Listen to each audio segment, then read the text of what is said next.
दोस्तों, आज हम बात करने वाले हैं एक ऐसे विषय पर जो बहुत गहरा है, बहुत सूक्ष्म है और जिसे समझ लेना जीवन की दिशा ही बदल सकता है। हम सब ने ध्यान का नाम तो सुना है। कोई कहता है आंखें बंद करो, कोई कहता है सांस देखो, कोई कहता है मंत्र जपो, कोई कहता है मन को शांत करो। लेकिन बहुत कम लोग समझ पाए हैं कि ध्यान करना और ध्यान में ठहरना, ये दोनों बातें अलग अलग हैं।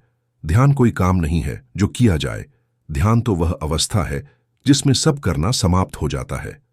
पर यह बात समझना आसान नहीं, क्योंकि हमारा मन हर चीज को करने की आदत में जीता है। हम प्रेम भी करते हैं, पूजा भी करते हैं, साधना भी करते हैं, यहां तक कि ध्यान भी करने की कोशिश करते हैं।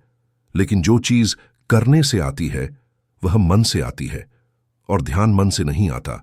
ध्यान तो वहीं शुरू होता है जहां मन रुक जाता है। इस बात को सैकड़ों ऋषियों ने कहा, पर सबसे सरल और सबसे गहरे रूप में जिसने इसे बताया वह थे महर्षि अष्टावक्र।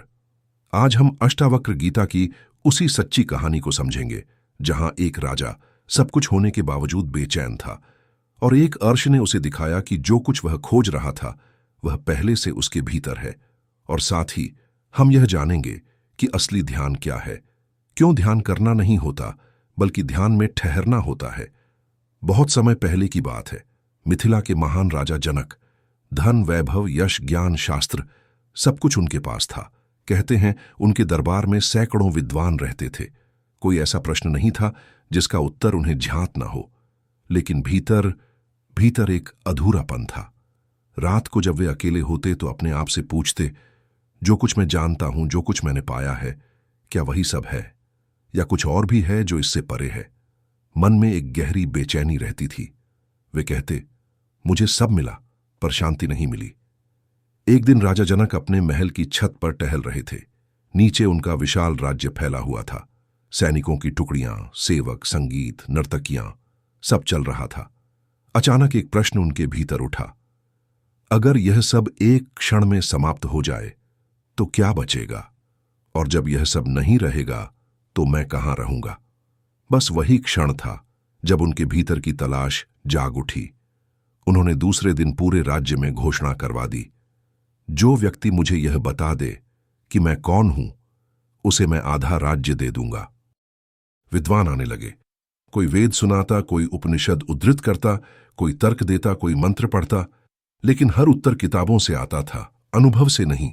राजा जनक के चेहरे पर कोई संतोष नहीं झलकता था। वे बस कहते, तुमने जो कहा वो सुना हुआ ज्ञान है, मुझे वह जानना है जो अनुभव से उत्पन्न हो। समय बीतता गया। फिर एक दिन एक बालक दरबार में आया, शरीर से टेढ़ा, 8 जगह से विकृत। नाम था अष्टावक्र। वह साधारण नहीं था। उसके नेत्रों में अजीब सी स्थिरता थी, मानो सागर की गहराई आंखों में उतर आई हो। जब वह दरबार में आया, वहां बैठे विद्वान हंस पड़े। अरे यह बालक, शरीर से टेढ़ा मेढ़ा, यह हमें ब्रह्म ज्ञान सिखाएगा?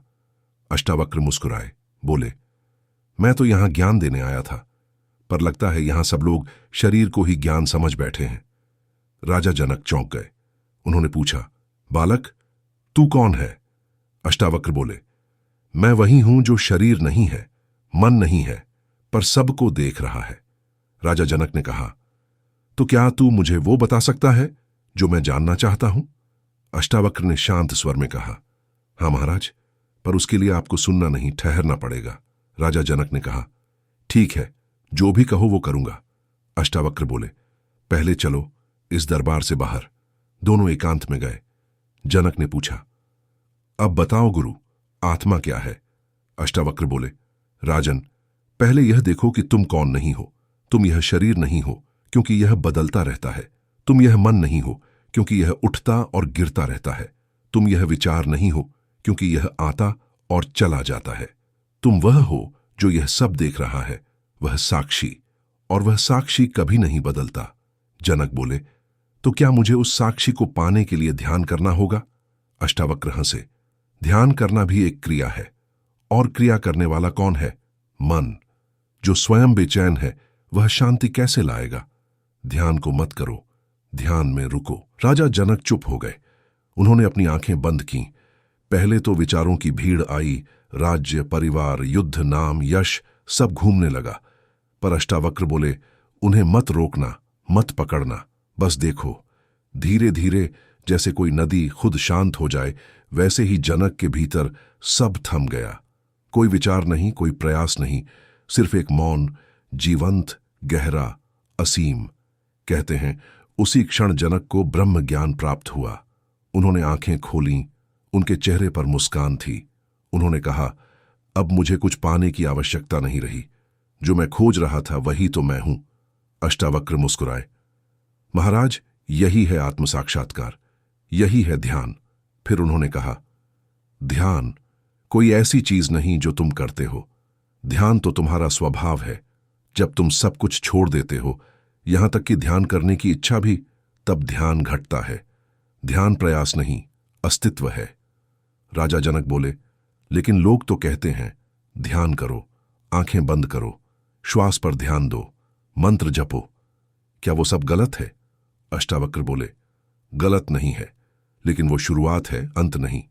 वो तुम्हें मन के शोर से बाहर लाने का माध्यम है। पर एक क्षण आता है जब साधन भी छोड़ना पड़ता है, क्योंकि जब मंजिल मिल जाए तो नाव की जरूरत नहीं रहती। उन्होंने कहा, मंत्र, आसन, नियम सब सीढ़ियां हैं, पर जो ऊपर पहुंच जाए और फिर भी सीढ़ी को पकड़कर बैठा रहे, वह नहीं चल पाएगा। ध्यान का असली अर्थ है सीढ़ियों से उतर जाना। राजा जनक बोले, फिर ध्यान की पहचान क्या है? अष्टावक्र बोले, जहां करने वाला नहीं वहीं ध्यान है, जहां बस होना है वहीं ध्यान है, जहां कोई प्रयत्न नहीं, कोई लक्ष्य नहीं, बस मौन का सागर है, वही ध्यान है। फिर अष्टावक्र ने जो उपदेश दिया वही अष्टावक्र गीता कहलाया। उन्होंने कहा, तू शरीर नहीं, तू मन नहीं, तू कर्म नहीं, तू वह साक्षी है जो सब देखता है। अगर तू यह जान ले तो फिर तुझे कुछ भी करने की आवश्यकता नहीं रहती। तू तो सदा मुक्त है, सदा पूर्ण है, सदा शांत है। यही कारण है कि अष्टावक्र गीता को स्वतंत्रता का शास्त्र कहा गया। उसमें कहीं कोई विधि नहीं है, कोई आदेश नहीं है, बस जागृति का संदेश है। अब सोचो दोस्तों, ध्यान को हम सालों से एक क्रिया समझते रहे। हम सोचते हैं कि ध्यान करने से हम शांत होंगे, सुखी होंगे, कुछ पाएंगे। पर ध्यान में कुछ पाना नहीं, कुछ छोड़ना होता है। ध्यान में जाना नहीं, रुकना होता है। ध्यान का अर्थ है जो है उसे बिना विरोध के देखना। विचार उठे, देखो, क्रोध आया, देखो, भय आया, देखो, इच्छा आई, देखो, बस देखो। जब तुम देखने लगते हो बिना किसी निर्णय के, बिना किसी सुधार के, तब जो देखता है वह तुम्हारी आत्मा है। वही साक्षी, वही परम शांति। इसी को समझाते हुए अष्टावक्र ने कहा था, यदा नाहम तदिदम सर्वम, यदा सर्वम तदाहमस्मि। जब मैं नहीं होता तब सब होता है, जब सब समाप्त हो जाता है तब मैं रह जाता हूं। इसका अर्थ है जब अहंकार, जब मैं करने वाला मिट जाता है, तब असली मैं प्रकट होता है। वह न समय में है, न विचार में, वह बस अस्तित्व है। दोस्तों, अगर तुम सच्चे अर्थों में ध्यान को समझना चाहते हो तो किसी विधि में मत उलझो। थोड़ी देर शांत बैठो, अपने भीतर देखो। देखो कि मन कैसे चलता है, कैसे विचार आते हैं, कैसे स्मृतियां दौड़ती हैं। उन्हें मत रोकना, क्योंकि जो रोकता है वही बंधन में रहता है। बस देखो, और धीरे धीरे तुम पाओगे कि देखने वाला मन से अलग है। मन बदल रहा है, पर देखने वाला वही है। यही अनुभव ध्यान है। यही अनुभव वह बोध है जो जनक को हुआ और जो अष्टावक्र ने दिखाया। ध्यान का अर्थ है स्थिर होना नहीं, बल्कि सहज होना। ध्यान का अर्थ है किसी मुद्रा में नहीं, किसी अवस्था में नहीं, बल्कि स्वयं में रहना। जब तुम न कुछ चाहते हो, न कुछ छोड़ना चाहते हो, तब ध्यान अपने आप घटता है। वह कोई कार्य नहीं, वह स्वरूप है। इसलिए दोस्तों, याद रखो, ध्यान करने की कोशिश मत करो, बस ध्यान में ठहरो। ध्यान कोई उपलब्धि नहीं, ध्यान तो तुम्हारा स्वभाव है। जैसे सागर को तरंग की आवश्यकता नहीं होती, तरंगें आती हैं और चली जाती हैं, सागर वहीं रहता है। वैसे ही विचार आते हैं, जाते हैं, पर जो साक्षी है वह सदा शांत है। उसी साक्षी में ठहर जाना ही ध्यान है। अष्टावक्र ने कहा था, मौनम सर्वार्थ साधनम। मौन ही सब साधनों का साधन है। जब मन मौन होता है तब सब उत्तर स्वयं प्रकट हो जाते हैं। राजा जनक की तरह जब तुम भी भीतर से पूछोगे, मैं कौन हूं, और किसी शास्त्र, किसी व्यक्ति से नहीं, बल्कि अपने मौन से उत्तर खोजोगे, तो तुम भी पाओगे कि तुम वही हो जो सब देख रहा है, वह जो जन्मा नहीं, मरा नहीं, नष्ट नहीं होता। और तब तुम्हें समझ आएगा कि जीवन कोई संघर्ष नहीं, कोई साधना नहीं, जीवन तो एक सुंदर प्रवाह है जिसे देखना ही ध्यान है। तो दोस्तों, आज से ध्यान करने की कोशिश मत करना, क्योंकि कोशिश हमेशा मन की होती है और मन को शांति नहीं आती। बस थोड़ी देर शांत बैठो, आंखें बंद करो और जो कुछ घट रहा है उसे देखो, बिना नाम दिए, बिना सही गलत ठहराए।